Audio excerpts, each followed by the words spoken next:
back to another episode of Hello Friends. My name is Kyle, your host. Welcome to episode 28, an opportunity to teach a lesson, as Mr. Zang tells us. Man, guys, this is a depressing episode, for sure. So, if you guys haven't seen the show before, this is Hello Friends, Mr. Robot Review Show. As you can see here, I'm your host, Kyle, of course, the Hello Friends shirt, the Mr. Robot hat there. But yeah, what we do is a recap of every episode of Mr. Robot. This is season 3, episode 7. So we only have 3 more after this in season 3. And then what we're doing is a quick recap, a score, and then what I call the White Rose Award, which is the best actor or actress. Hopefully you guys know the spiel by now. If not, welcome to the channel for the first time. This is Project Potter. Go check out the other content we have as well. But jumping into the plot is an illusion here, guys. I don't think I'm going to spend a ton of time on this one because it was kind of, I don't want to say a less exciting episode, just this one kind of just moved the plot along a little bit. This was the first filler that we've had, and I feel like I've said that before, but this is the first time in season 3 where it wasn't like non-stop action or like a huge, I feel like, groundbreaking episode, but it is definitely important. So we kick off here, if we remember in the previously on, that's shown before this episode, Trenton and Mobley, who are now undercover as, I think it's Tanya and Frederick, I think are the names they're using. They're working at like basically like a Target or something. But Leon, if we remember, I think it was the end of season 2, or it might have been the beginning of season 3, I don't remember. But Leon comes up, who we know is working for the Dark Army, working for White Rose. He helped kill the white supremacists in prison with Elliot. You know, he's working on the inside. He's everywhere. Joey Badass is awesome as Leon, as always. But he kind of basically took them hostage. So we open the episode and they're chilling on like Leon's bed, and he's like nonchalant as he always is, talking about Frasier. And he's like, "How does a old white dude bang that many chicks?" And you know, Trent and Mobley are doing a great job. They're terrified and they're like shaking. He's like, "Yo, chill, man." He's like, "If I was gonna take you out," he's like, "I would have already taken you out." He's like your homie here, and like I guess he killed Mobley's roommate, who's like just someone he was living with, I guess. Killed him. He's on the floor. But basically, there's a little scene here where they're freaking out. Leon's like, "It's cool." He takes the roommate's body, throws him in the trunk. He's got the caddy there. There's a quick shot where it says like world's sexiest grandpa, so that was funny. But Leon takes off basically, and he's talking about Knight Rider, and he's like, "Man, that theme song was dope. It should have won, like, I know it got an Emmy nom, but like Knight Rider just sticks with you." And then it's really cool because we actually get the Knight Rider theme song. So shout out to Sam for getting that. I'm sure that was some copyright trouble that they had to go through, but yeah, we get the Mr. Robot title card, and then we get like an overhead shot of Leon and the caddy going out to like a remote area there, but it's to the actual theme of Knight Rider, which is really cool. I've never seen Knight Rider, so I don't really get it really, but I did Google to see like, I wonder if they used the theme song, and I was like, they did. So good on them for that one. That was a nice little touch there. But yeah, Leon's taking them out there. We don't know what's going to happen. You know, obviously he's got them handcuffed in the back seat. But Leon man, he's a cool customer always. But in the meantime, we do cut back to Elliot, who's freaking out. You know, he's kind of in front of the TV there with the 71 explosions. We remember the stage 2 attack happened the last episode, which was crazy. And Elliot's freaking out. He's like, he goes to see Krista. And he's like, "Krista, I don't know if I can tell you what I'm about to tell you." He's like, "I might have been involved," but he's like, "I don't know if I can tell you."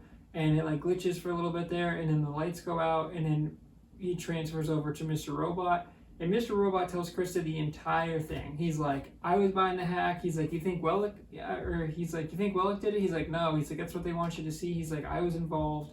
He's like, "There's gonna be another attack," and like he basically tells her the whole thing. Poor Krista is like, she believes that Elliot is you know, part of the attack there. So we get a quick scene.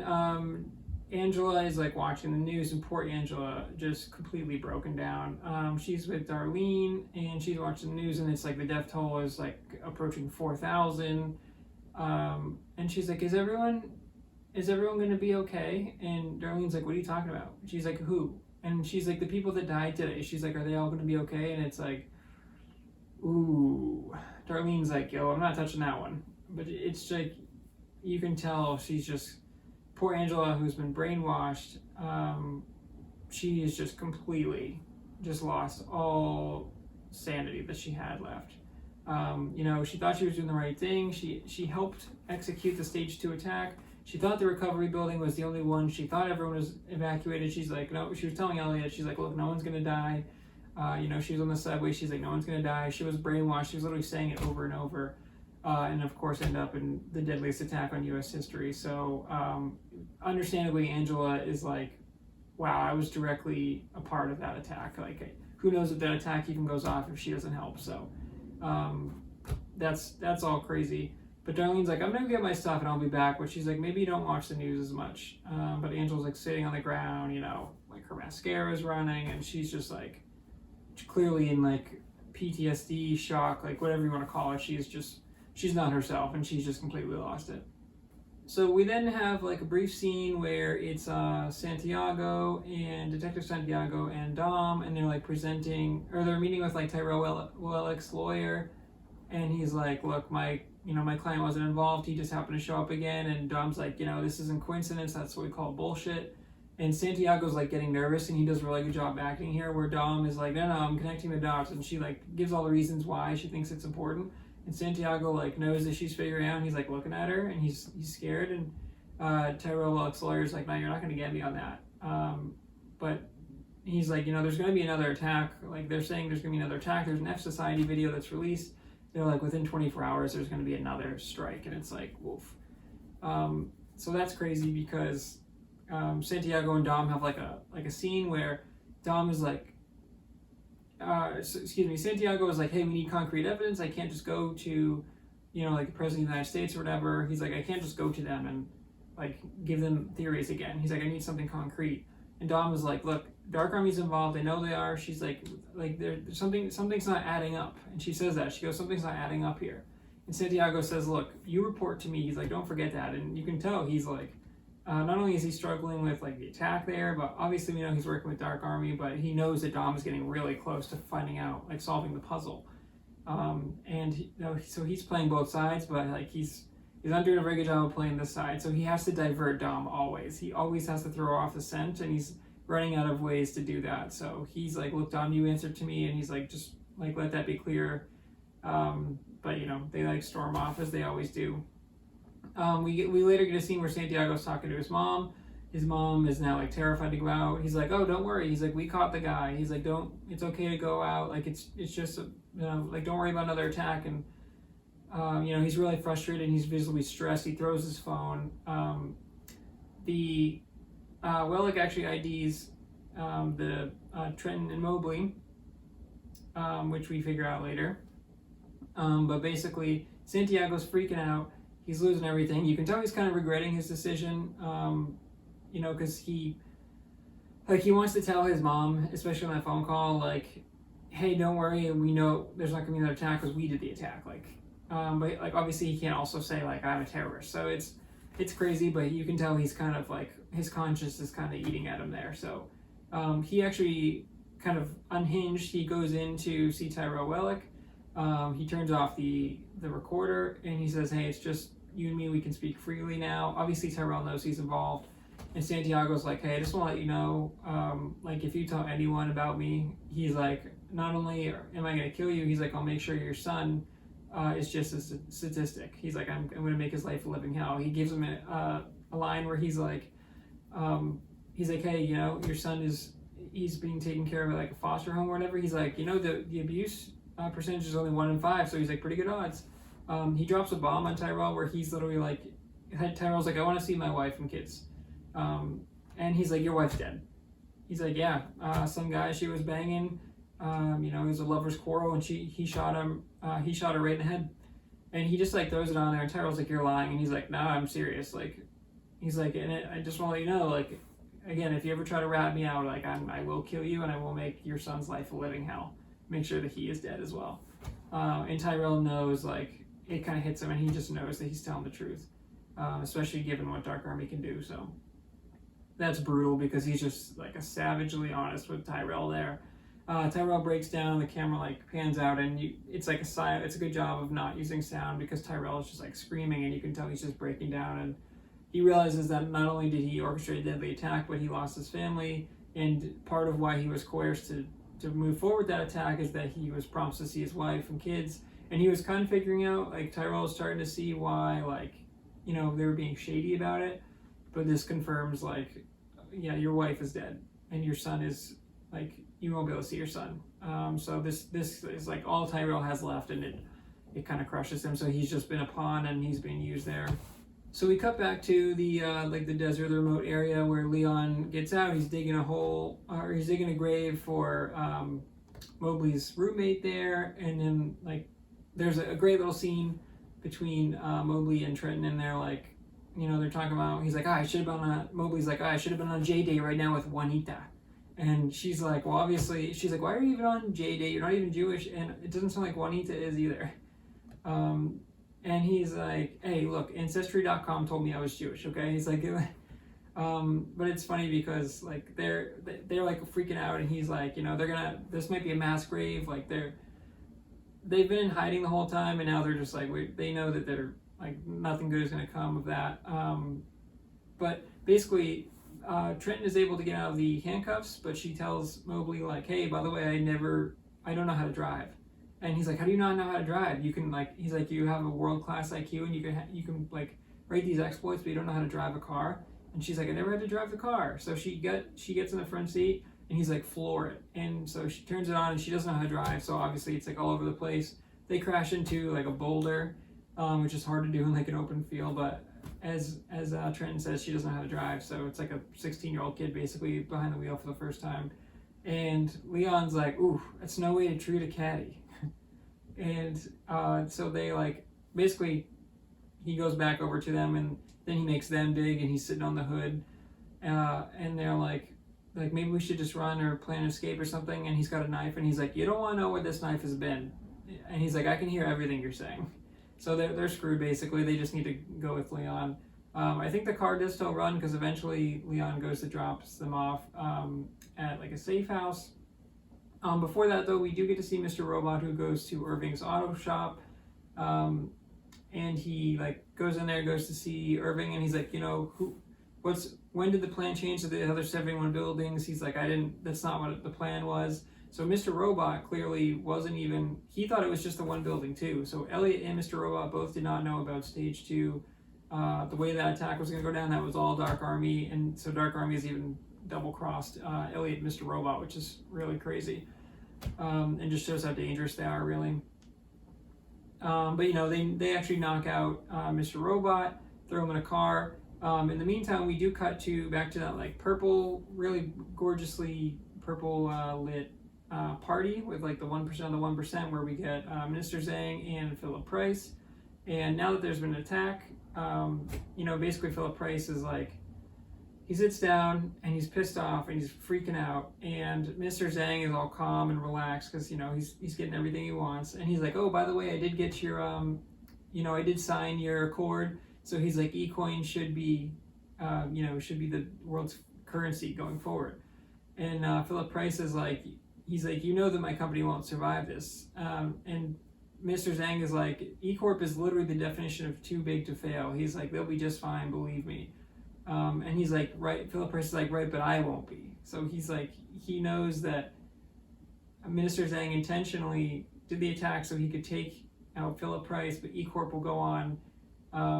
Yeah, it's crazy. So Philip Price is freaking out. He's like, why did you do this? He's like, you know, I understand the 5-9 attack. He's like, you did that so that, you know, you could get your precious Congo. But he's like, you got your Congo. So he's like, why the hell did this happen? And then he's like, he gives him a story where he's like, well, you know, all I told you to do was take care of the, you know, that little pest, Angela, which you did not do. He's like, do you remember that night? And it cuts back to, like, he's like, the woman was playing the harp. It's like a beautiful sequence.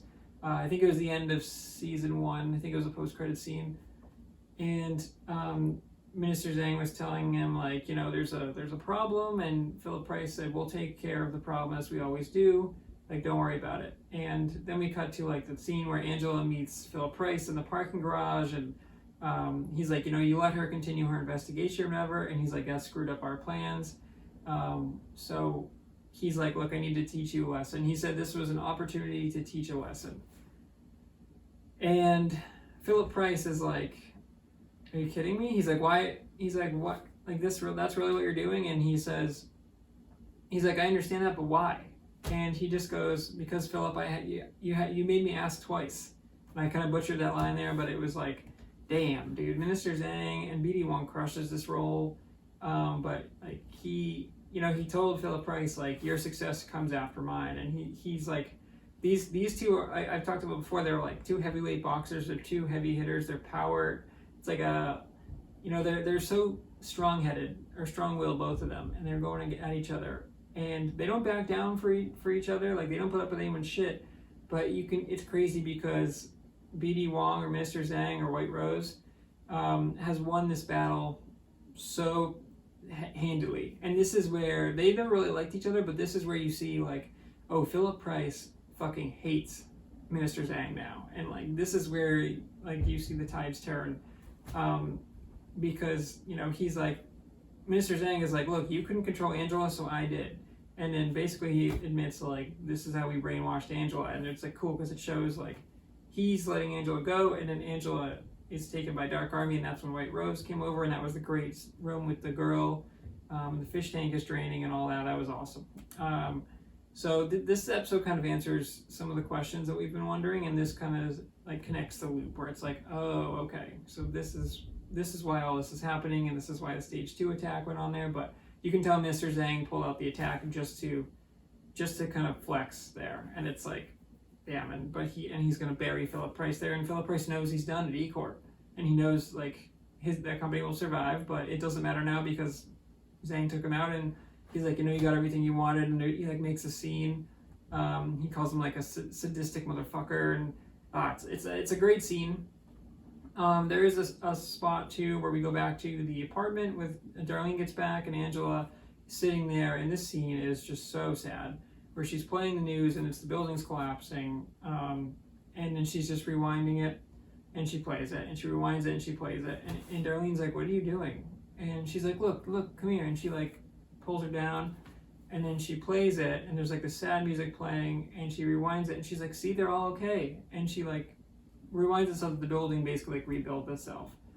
And it's like, wow, that Darlene just looks at her, and Carly does a great job acting in this part too, because she just looks at her and she's like, she's broken, she's completely broken, and it's so depressing and sad. And it's like, again, Angela thought she was doing the right thing. She went from the highest of highs to the lowest of lows, and it's like everything she was fighting for basically has been demolished, and now she's part of a mass murder. So it's like, it's insane, but I just thought it was so well done, the way the music is going, and that's like one of the scenes that I will never forget, and I remembered from the first time around watching for sure.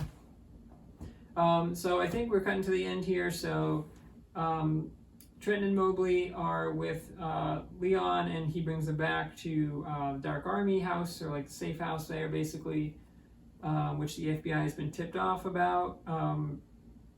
And basically they go down, Leon hands him off. He's like, hey, I'm just a chaperone here.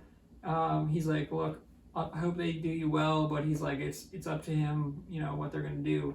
And it's White Rose's right-hand man there, the one who's like learning English, and they bring him down into the garage, and they're like, sit down, and there's exploit written, and they're like, look at what this is, and they read it, and turns out that there's like malware where the code is already written for like all of the major airports in the US. So they're like, oh, this is the next attack, like they're going to be crashing planes. They're like, the code is already written, so why would you need us? And there's a great dark sequence where it's like, the right-hand man is like, everything here, your presence here, the setup, the code being written, he's like, it's all here, so it tells the story. And there's like a flag, I think it's like an Iranian flag in the background.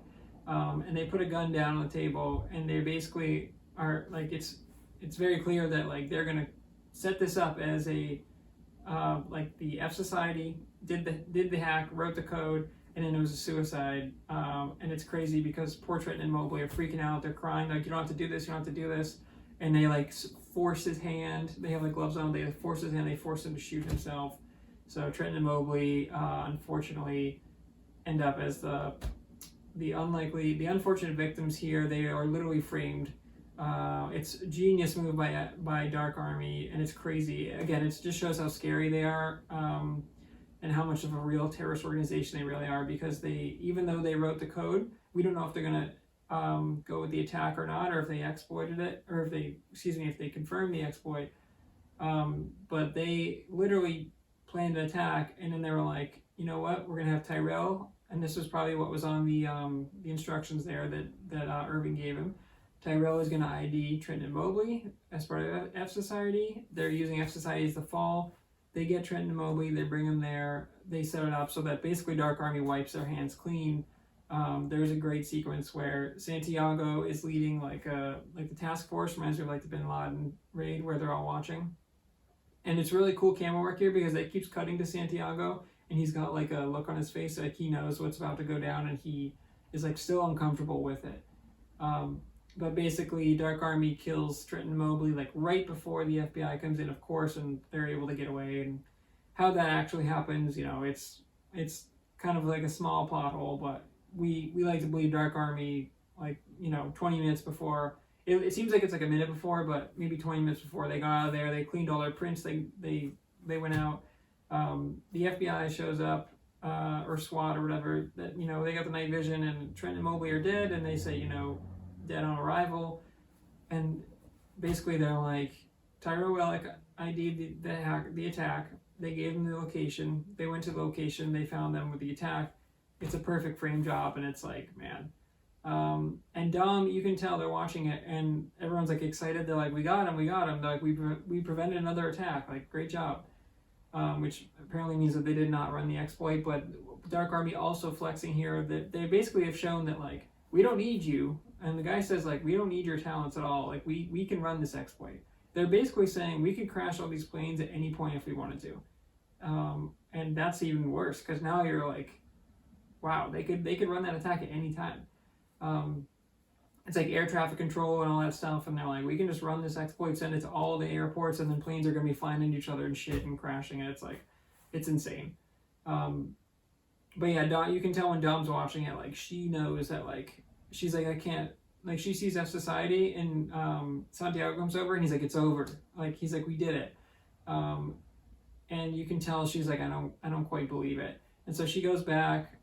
She goes over, crosses out Trenton and Mobley, and she's looking at it. She just feels so defeated, and she puts up a little sticky note that says White Rose, and the episode ends with her saying, you're really going to get away with this, aren't you? Because she just knows that she can figure everything out, but Dark Army is so powerful that they know what to do. They're one step ahead. They know how to frame. Like, they know how to run these exploits and do this and that and work with Elliot, and it's crazy. And Dom's realizing that, and she's realizing it doesn't matter how much evidence I have. It doesn't matter how many things I figure out. They're always a step ahead. They're always framing things. They have the manpower. They have the faith, like the guy says, like, we're all soldiers for something bigger, and we're okay with dying. And it's just crazy because she just realizes she's outmatched, and it's like, where do they go from here? But yeah, that's the episode. All right, guys, so for score for this one, I'm going to give it an 8.6. I was a little bit lower. I was around like an 8.3 or an 8.4, but the ending is really good, and just the framing and like the genius move behind that, and the fact that like Mr. Robot didn't know that they switched to the 71 buildings instead of just the one building in New York. It's crazy, and it just shows you they're all just pawns in Dark Army's game, and it seems like Dark Army's not flipping up at all.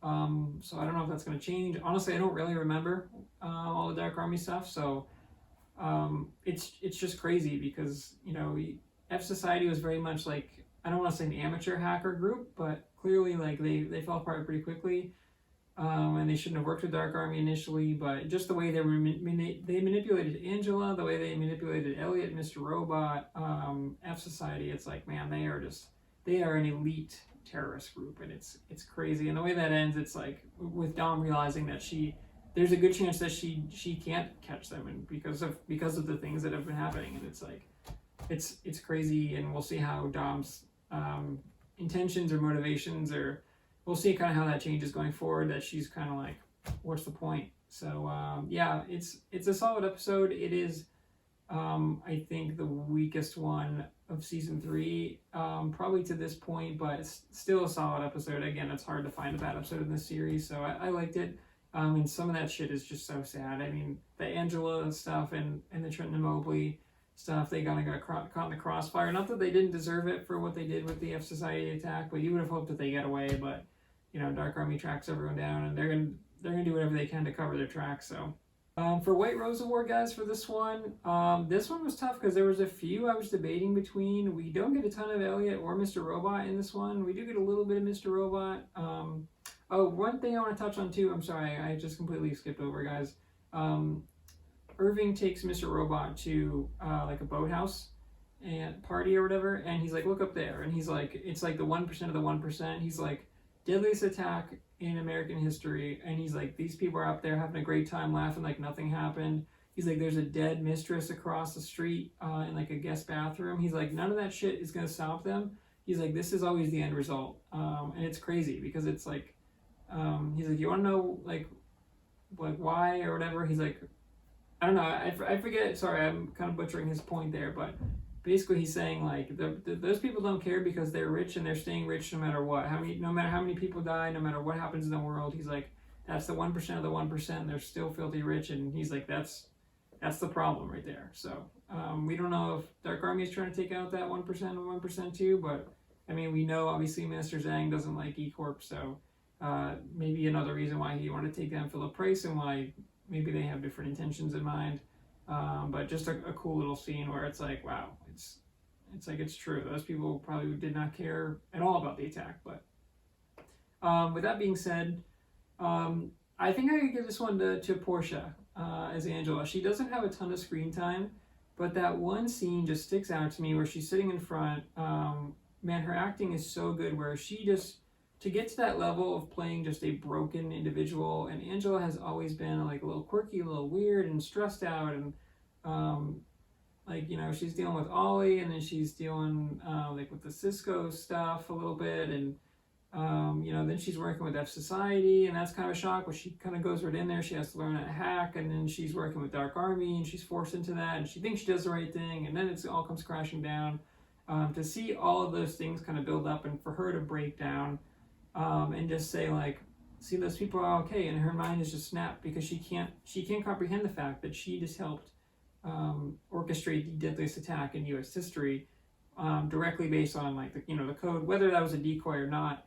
I don't know, but I'm pretty sure that they needed that, either Elliot or Angela, to do that to blow up those 71 buildings. So she runs that, and so she's basically responsible for killing 4,000 U.S. citizens. So yeah, she just can't wrap her mind around that, and just the scenes of her, like, I don't know, just the way she does it, like, she's just sitting there with like the expression on her face and just in disbelief, but not crying and not screaming, not anything like that. She's sitting there and she's just replaying it. She said, those people are okay, and she knows they're dead, of course. She knows they're dead, but she's saying it out loud almost to like convince herself, like, see, those people are okay. And Darlene's like, man, she's gone off the rocker. She's so far off the rocker, she's in like another universe. And it's like, it's just really, really sad to see. It's depressing. Or I was watching that scene again, I was like, man, that shit is so sad. That like it's, talk about rock bottom. I mean, Angela seems like a nice enough girl, and like to see how far she's come, just from like, happy with Ollie to an extent, and then Ollie cheats on her, she finds out about that, and she loses her job, and then it's just going down this path, and then she like gets successful, she like flips a switch, and she's successful in E-Corp, and then now that's not working out, and then it's just like, poor Angela has just, her character arc is one of the more tragic in Mr. Robot, and there's more of that to come, but this is just, it's super sad to just see like the mental anguish she's gone through. But Portia, I think as an actress, does a really great job. I thought about picking B.D. Wong as Mr. Zang, but Philip Price was excellent too. I mean, that scene where he's freaking out, that was just, those two are always so great together. But I really think that even though Angela gets a lot less screen time, I think she had the most impactful scenes this week, and she really just sells it as Angela, and just the pain she's going through is just unbelievable how she puts that on the screen. Alright guys, well that is another episode of Hello Friends, episode 28. So we got 3 more episodes left in season 3. I'm excited. This is also the last episode on disc 2. the Blu-ray that I have for season 3. So that's always fun to go to the last one. So we're on disc 3 of season 3, which is the last 3 episodes. So we're almost there, and then we're on to the final season, of course. So yeah, we're getting there, guys. These ones are a little more recent for me, so I remember a little bit, but I still don't remember a lot from the original air date. So I'm very excited. I'm super excited to kind of get to the end. I don't want to, I'm trying not to speed it up. I'm just doing these once a week, but I swear every week it goes so quick. I can't believe I'm sitting down every week and doing another Hello Friends. But thank you guys so much for checking out the channel. Thank you for checking out the show. I have such a good time doing this. I mean, I really love the show and looking at it with a critical eye. So I hope you guys enjoyed the content. Go check out the other content on the channel. Like, comment, subscribe, share it to your friends. Really appreciate you guys. We're up at almost 300 subs now, I think, at the time of this video. So really excited for that. The views have been great. You guys have been awesome. So thank you guys so much. And until next time, guys, goodbye, friend.